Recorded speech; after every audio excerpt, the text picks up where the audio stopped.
বন্ধুরা, জামাত ইসলাম সেই দল যারা 1971 সালে যুদ্ধের বিরোধিতা করেছিল শুধুমাত্র ভারতীয় আধিপত্যবাদ বিরোধের কারণে।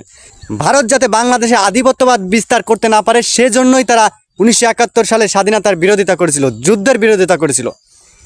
সেই জামাতকে নিয়ে অনেক আগে থেকেই 1971 সালের পর থেকেই দেখেছেন আপনারা বিভিন্ন রকমের ট্যাগিং করা হয়েছে, বিভিন্ন ধরনের ট্যাগ দিয়ে জামাত ইসলামকে দমিয়ে রাখার চেষ্টা করা হয়েছে, কিন্তু জামাত ইসলামকে কখনোই কোনো ট্যাগ দিয়ে দমিয়ে রাখা যায় নাই।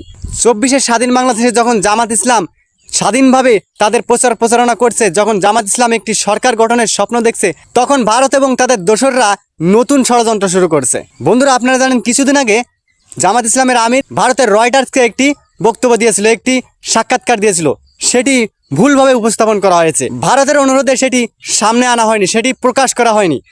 আজ যখন রয়টার্স সেটি প্রকাশ করছে তখন সেটি ভিন্নভাবে প্রকাশ করছে, তখন সেখানে জামাত ইসলামের আমিরকে ভিলেন বানানো হয়েছে। ভারতের স্বার্থ রক্ষা হোক এমন কোনো কাজ বাংলাদেশ জামাত ইসলামী কখনো করেনি, অতীতে করেনি, বর্তমানেও করবে না, ভবিষ্যতেও করবে না ইনশাআল্লাহ।